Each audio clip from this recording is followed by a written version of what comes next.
এক এনসিপির এক হাসনাত আবদুল্লাহ সারা, আমি আমার লোকের সম্পর্ক আছে দিকে কইতেছি না, এই হাসনাত আবদুল্লাহ সারা বাকি ব্যক্তি বেশিরভাগ আকসার পরাচ্ছা বাটপা রয়েছে। মানে ওই যে আওয়ামী লীগ যা করতো এখন এরাও এড়িয়ে শুরু করছে, মানে কোনো পরিবর্তন নাই। তাইলে যেই পুলাটা আওয়ামী লীগের দালালি করে নাই, এনসিপির দালালি করে নাই, বর্তমান সরকারের দালালি করে নাই, বিএনপির দালালি করে নাই, জামাতের দালালি করে নাই, কারো দালালি করে নাই, চিটিং বাটপারি করে নাই, এই ছেলেটারই মানুষ ভালোবাসছে। আমার বলেন এই বয়সে আরেকটা ছেলে এইভাবে মারা গেলেও এত রিলু কইব, এত মানুষ কানবো?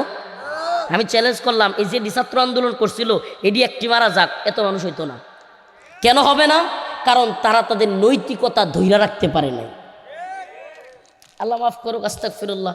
আমি ছোট মানুষ, গুনাহগার মানুষ, নিজের কথা নিজে কি বলবো? বিশ্বাস করেন আমাদের এখন হ্যাটার্সের অভাব নাই, সমালোচকের অভাব নাই। আমাদের ইসলামপন্থী দলগুলোর মধ্যেও আমার অনেক সমালোচক, আস্তাগফিরুল্লাহ। মানে আমাদের ইসলামপন্থী দল আওয়ামী লীগ বিএনপি বা এগুলো তো আছেই, ইসলামপন্থী দলগুলো সমালোচনার অভাব নাই। কেন? কারণ আমি তেলবাজিরা পারি না। আমার সমালোচনার অভাব নাই। কেন? কারণ এই সামসামি আর গোলামি, আমার হুজুর যেটা করছে জি হুজুর জি হুজুর, আমার আপা যেটা করছে জি আপা জি আপা, খাইছে না পা, বইছে না পা, শুইছে না পা, ওই যে তেলবাজি হাসিনারে করতো, এখনো দেখবেন তেলবাজ। উরি বাবা, হাদিবাই মারা গেছে, কিছু তেলবাজ 18 বছর পর একজন মানুষ দেশে থাকতে পারে নাই, মাজলুম মানুষ দেশে আসবে। হ্যাঁ অবশ্যই সিম্পেথি অনেকের আছে, থাকতে পারে।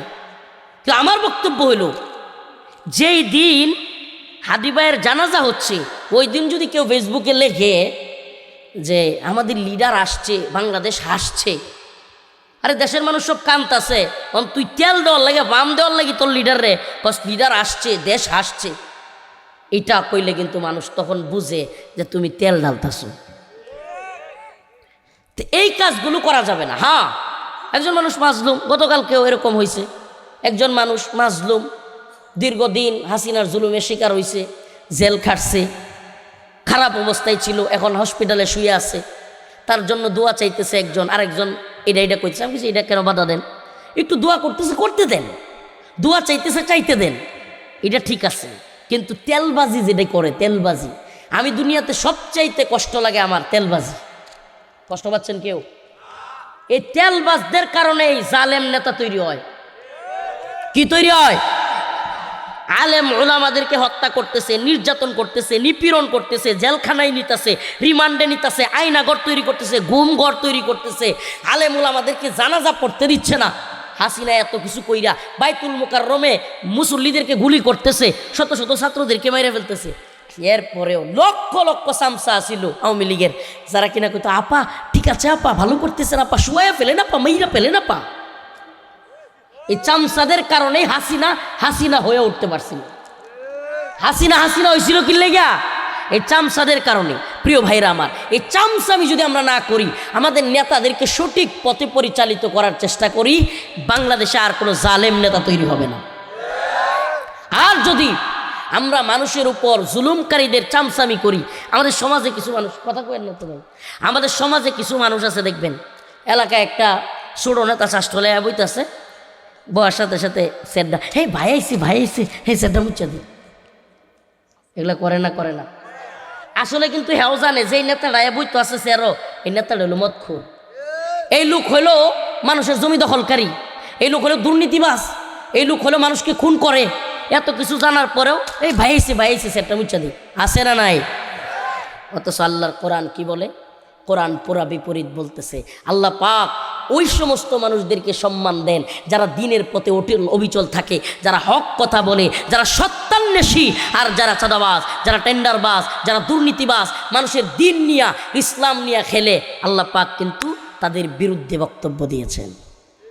বক্তব্য কার?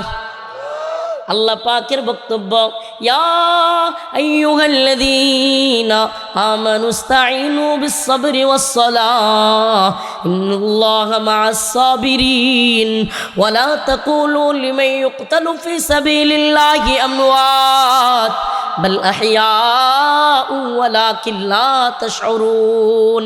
আল্লাহ রাব্বুল আলামিন বলেন, যে ব্যক্তি নামাজ পড়ে এবং সবরের মাধ্যমে আল্লাহর কাছে চায়, এবং যে ব্যক্তি আল্লাহর পথে জিহাদ করে এবং আল্লাহর পথে শহীদ হয়, হকের পথে অটল অবিচল থাকে, সত্যের পক্ষে অটল অবিচল থাকে, কারো গোলামি করে না, কারো দালালি করে না।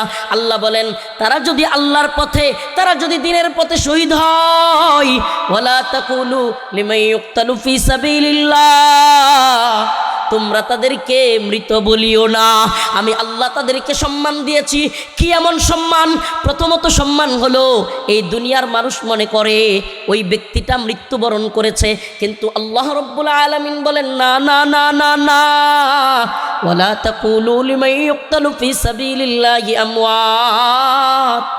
যারা আল্লাহর পথে জীবন দেয়, যারা হকের পথে থাকে, কোনো চাটুকারিতা বাটপারি করে না, যারা কিনা আধিপত্যবাদী ভারতের বিরুদ্ধে বক্তব্য দেয়, যারা কিনা মুসলমানদের পক্ষে অবস্থান নেয়, হিন্দুত্ববাদী ভারতের বিরুদ্ধে অবস্থান নেয়, আল্লাহর পথে তারা যদি দ্বীনের পথে, সত্যের পথে তারা যদি জীবন দেয়, আল্লাহ বলেন, ওয়ালা তাকুলু লিমান ইউক্তালু ফি সাবিলিল্লাহ, আল্লাহর পথে ওই জীবন দেওয়া ব্যক্তিকে তোমরা মৃত বলিও না। মৃত বলাও নিষেধ। সুবহানাল্লাহ বলুন। আল্লাহর পথে জীবন দেওয়া ব্যক্তিরে কি বলা নিষেধ? এর চাইতে বড় সম্মান আর কি হইতে পারে? প্রশ্ন আসতে পারে, আল্লাহ যদি মৃত বলা নিষেধ থাকে, আমরা তো দেখতেছি মারা গেছে, কিন্তু আপনি বলছেন মৃত বলাও নিষেধ, তাইলে কি বলবো? আল্লাহ বলেন, আল্লাহ রাব্বুল আলামিন বলেন, ওয়ালা তাহসাবান্নাল্লাযীনা কুতিলু ফি সাবিলিল্লাহি আমওয়াতা বাল আহইয়াউন ইনদা রাব্বিহিম ইরযাকুন।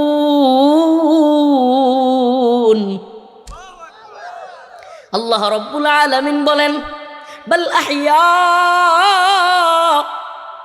তোমরা তো বুঝো না, তোমরা দুনিয়ার চর্মচক্ষু দিয়া দেখো লোকটা মারা গেছে, কিন্তু আল্লাহ বলেন বাল আহইয়া,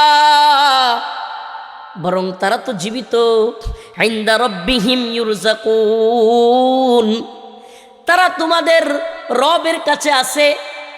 ইনদা রাব্বিহিম, রবের কাছে তারা আছে। ইরযাকুন, তারা আল্লাহ পাকের পক্ষ থেকে জান্নাতের মেহমান হইয়া উত্তম রিজিক, উত্তম নিয়ামত সেখানে ভোগ করতেছে। কেমন নিয়ামত?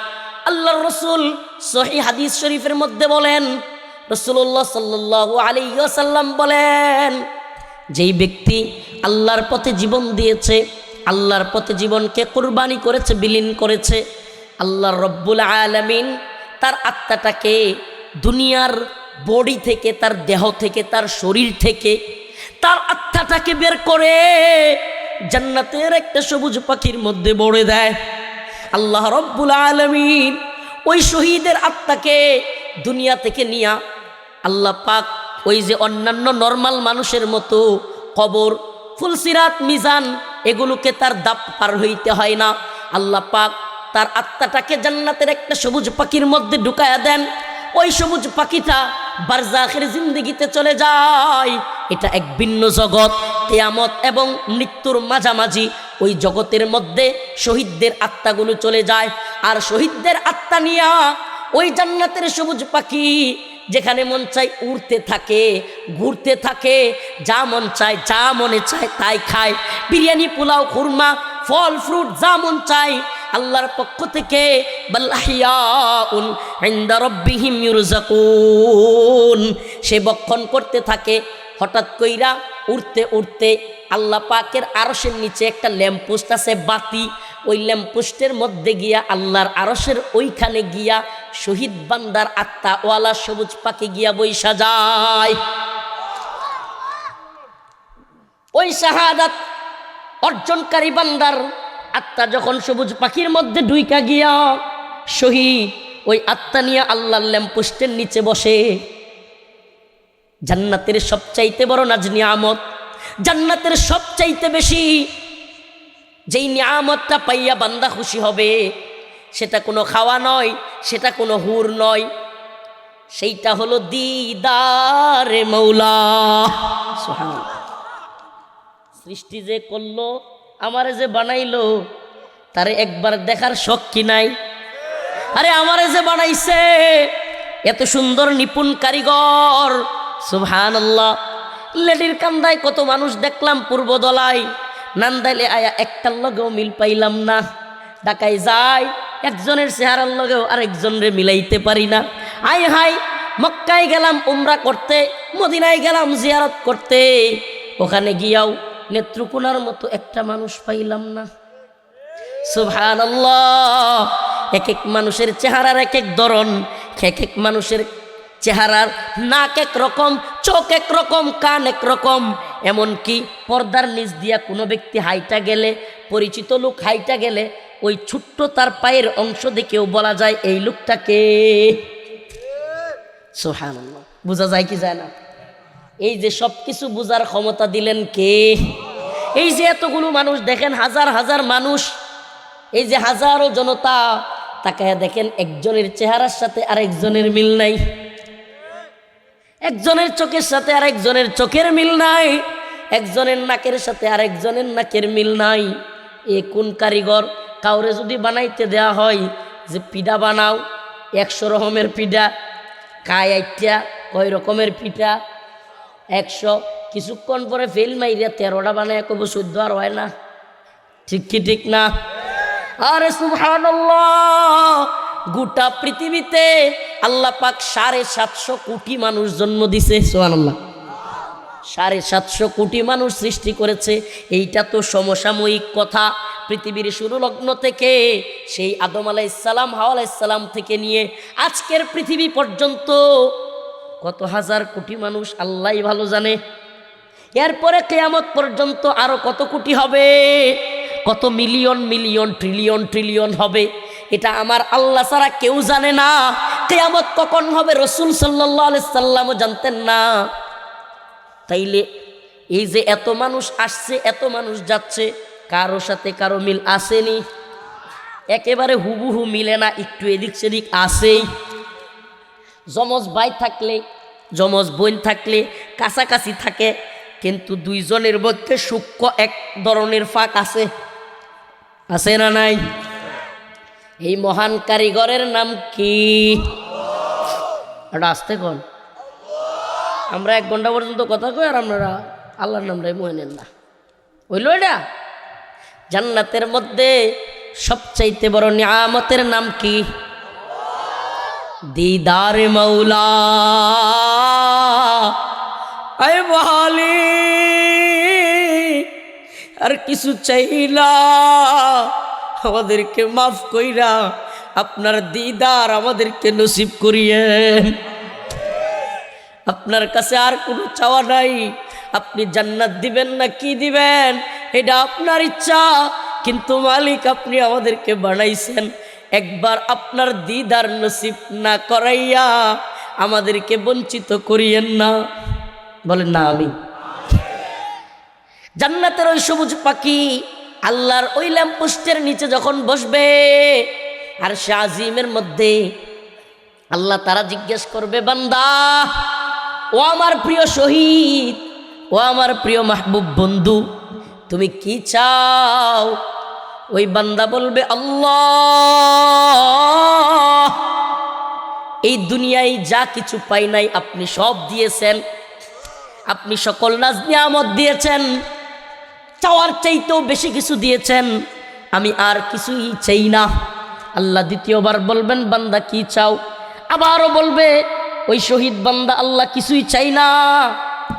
তৃতীয়বার আবারও যখন বলবে, তখন বান্দা বলবে, আল্লাহ, চাওয়া যদি চাইতেই বলেন একটা চাওয়া আছে।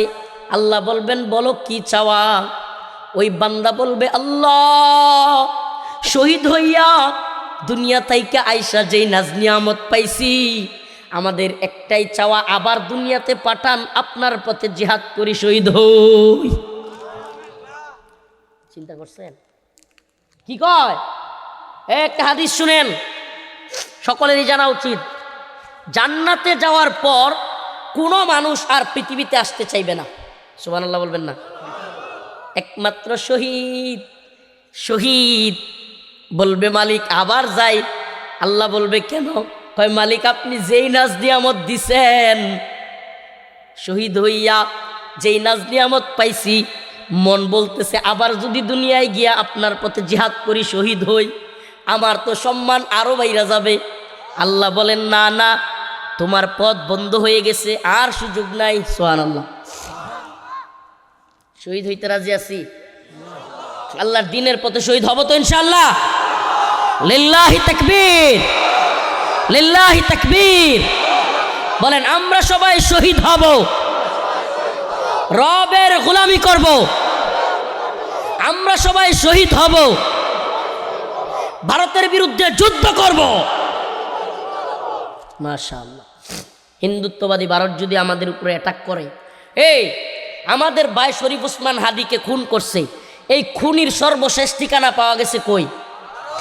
আমাদের ভাই মীর মুগ্ধরে আবু সাইদরে খুন করছে, হাসিনার শেষ ঠিকানা পাওয়া গেছে কই?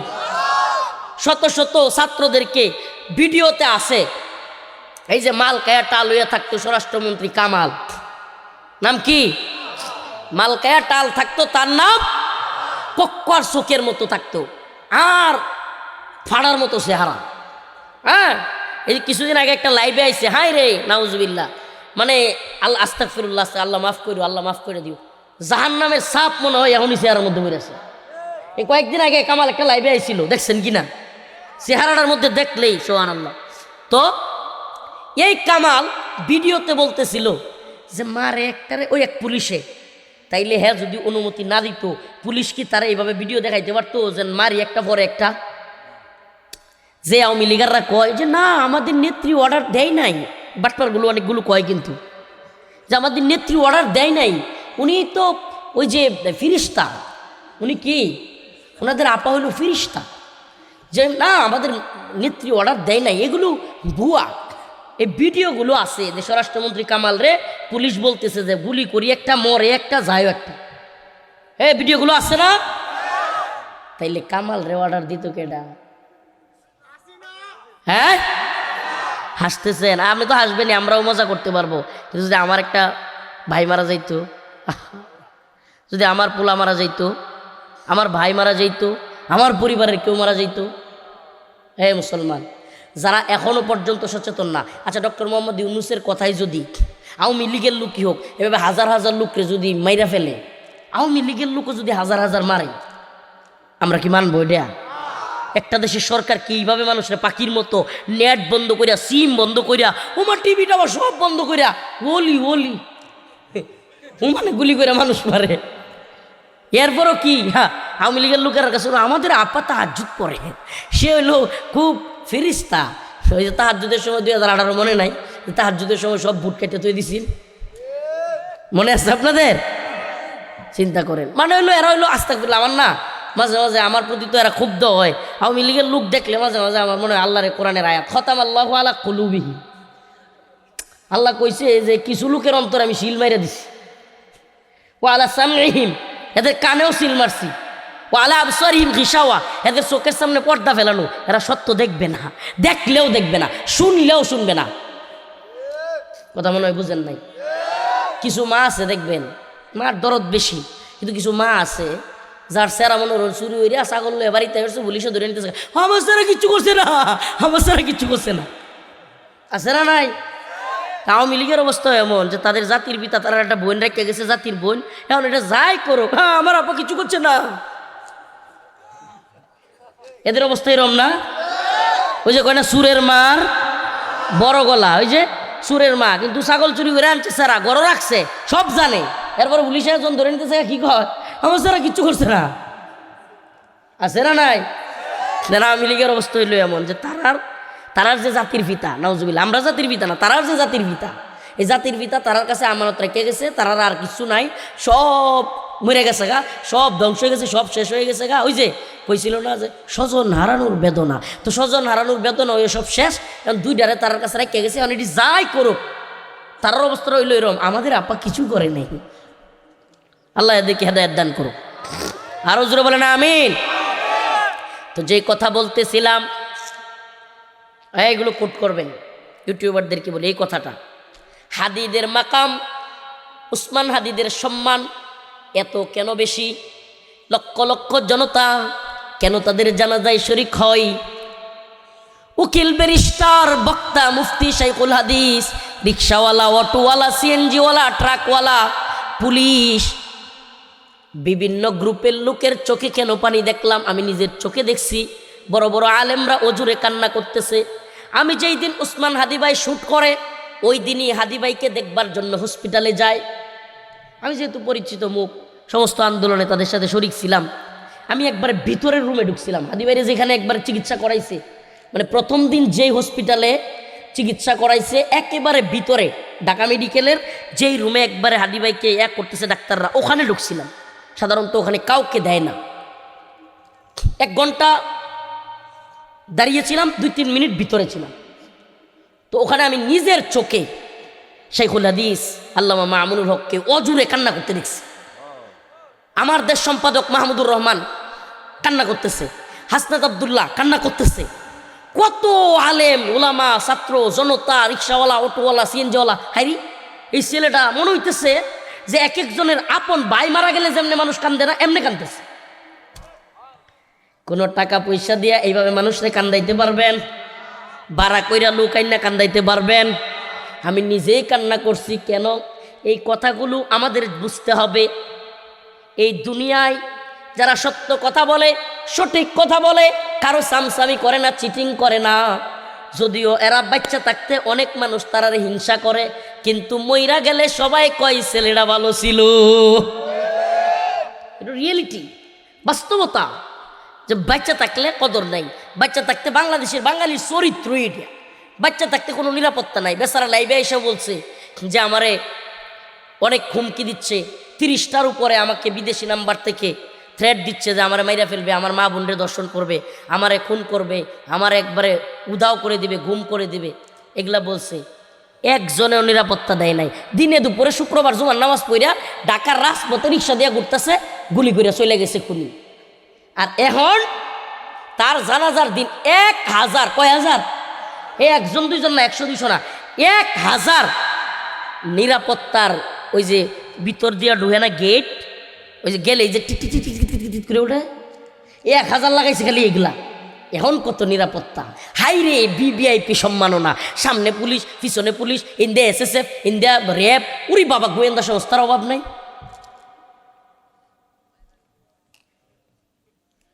আমাদের নেত্রকোণে একটা কথা কয়, আস্তাগফিরুল্লাহ, কথাটা যদিও কেমন শোনা যায়, থাকতে মিডাই খানা, মরলে মিডাই 10 জনে মিল্লা আতা। পাউডাই রম হয়েছে না? যে থাকতে কোনো কদর নাই। বাংলাদেশের চরিত্র আল্লাহ মাফ করো কেমন।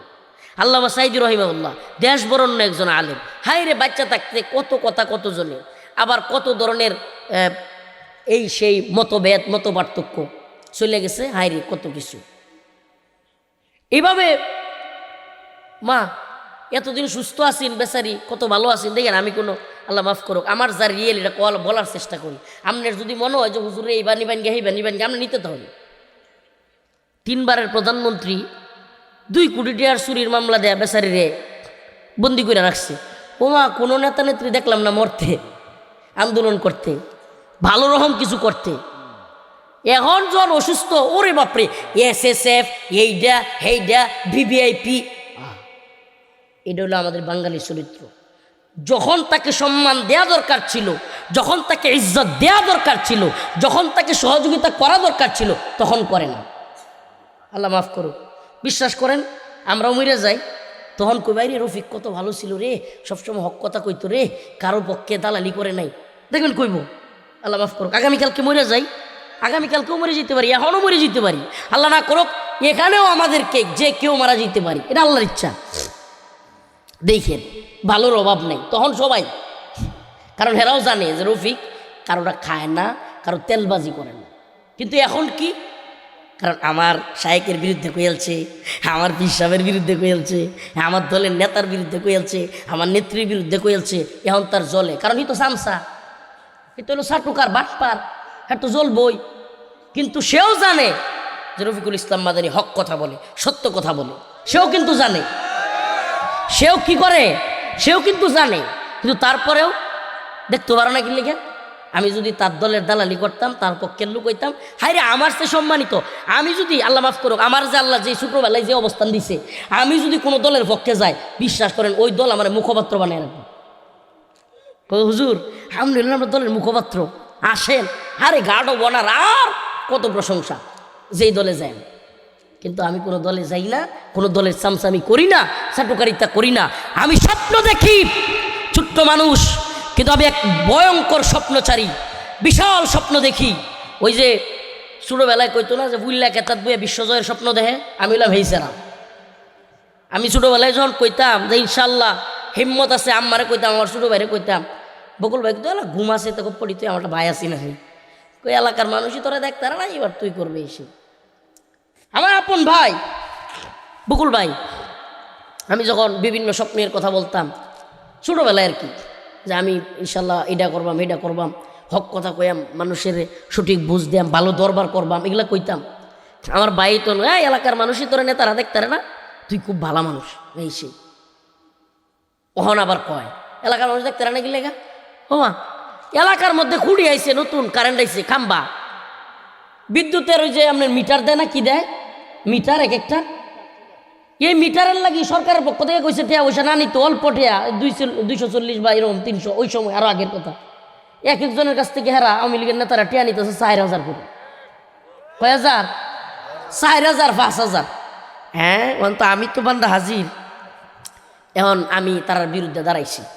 এখন আমাদের এলাকায় মিডিয়া গেছে, তারপরে এই যে সরকারের পক্ষ থেকে লোক গেছে যাচাই করতে, গিয়া প্রমাণ পাইছে। এখন তো নেতারা, আওয়ামী লীগের নেতারা ধরছে, প্রত্যেক গ্রাহককে 4000 টাকা করে ফেরত দিতে হবে আপনাদের। এত কিছু করলাম কষ্ট করিয়া, এই চিটিংগুলো দেখেন করছে কি। এটা আজ থেকে কিন্তু, আমি আজ থেকে কিন্তু এরকম বিদ্রোহী লোক না, মনে হইন আছে এলাকার কিন্তু খবর লইছে। সেই মেলা ছোটোবেলার কথা, এই সময় মনে হয় আমার 15-16 বছর বয়স, আরও মেলা আগের কথা, এখন তো 30-31।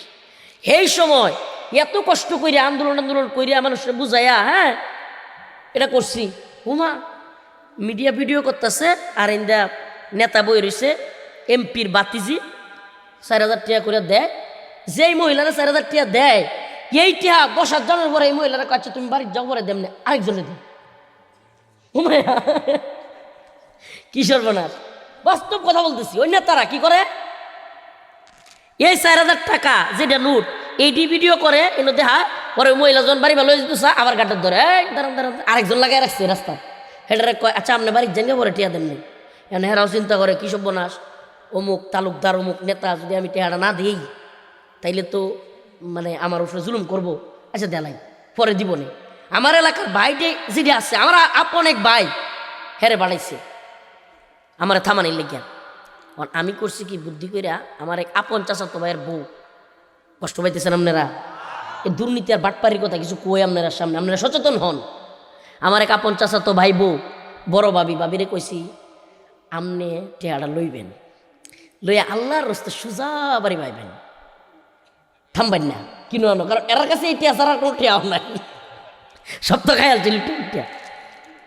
এখন বাবি গিয়া টিয়া লইছে, বাবি টিয়া লইয়া বুরকা বইয়া যখন টিয়াটা লইয়া খালি বাড়ি বাজাইতেছে, ওমা এই যারা টাকা নেয় এরা আবার যাইতেছে।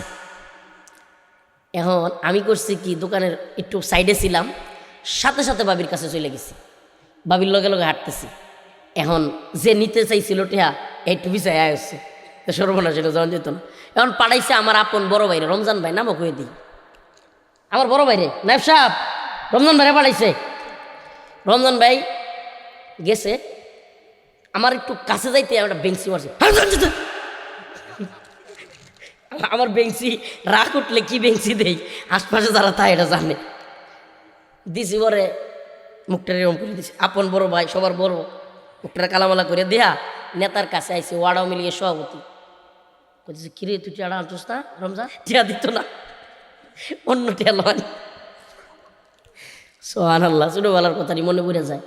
ওই সময় থেকে আমি আঞ্চলিক দরবারের ছোট 12-13 বছর বয়স, দরবারের পিছে নেতারার পিছে গেছের পিছে বয়ে বয়ে দেখতাম নেতারা করো বড় ভাট।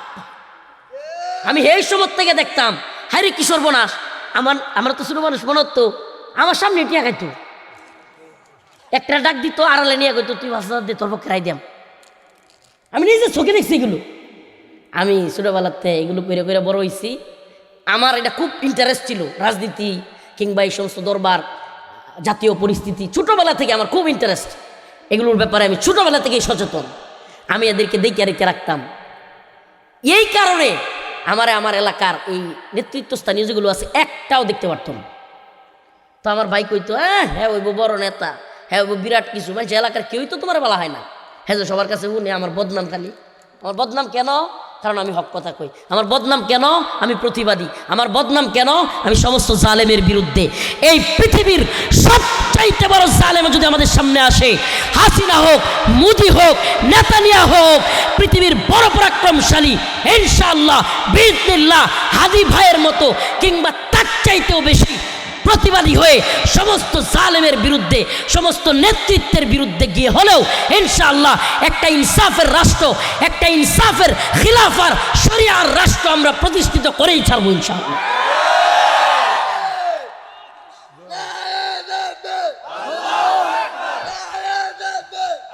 মাশাআল্লাহ, ইনসাফের একটা রাষ্ট্র প্রতিষ্ঠা করার জন্য হাদি লড়াই করছে। ইনসাফের ন্যায়ের একটা রাষ্ট্র, এই রাষ্ট্র প্রতিষ্ঠার জন্য লড়াই করছে বলে মানুষ মন থেকে এত ভালোবাসে। সিএনজি ভাড়া করা লাগে নাই, বাস ভাড়া করা লাগে নাই, এলাকায় গ্রামে গ্রামে ইউনিয়নে ইউনিয়নে বাস পাঠানো লাগে নাই, টাকা পাঠানো লাগে নাই। লক্ষ লক্ষ মানুষ জানাজায় গিয়া শরীক হয়েছে। সুবহানাল্লাহ। তাইলে আমার আজকের আলোচনাটা এই বিষয় নিয়ে, যে আমরা নিজেকে একজন ইনসাফগার মানুষ হিসেবে গড়ে তুলব। কেমন মানুষ? ইনসাফগার, সমাজের দুর্নীতিবাজ মানুষ না, ভণ্ড মানুষ না, এমন মানুষ না যে মরে যাওয়ার পরের দিন মাইছে কইব যে কুত্তারা মরছে রে, এলাকাটা আজার হইছে। এমন মানুষও সমাজে আছে, নাউজুবিল্লাহ। এমন নিকৃষ্ট মানুষ যার যন্ত্রণায় এলাকাবাসী অতিষ্ঠ, তার সামনে কিছু কইতারে না।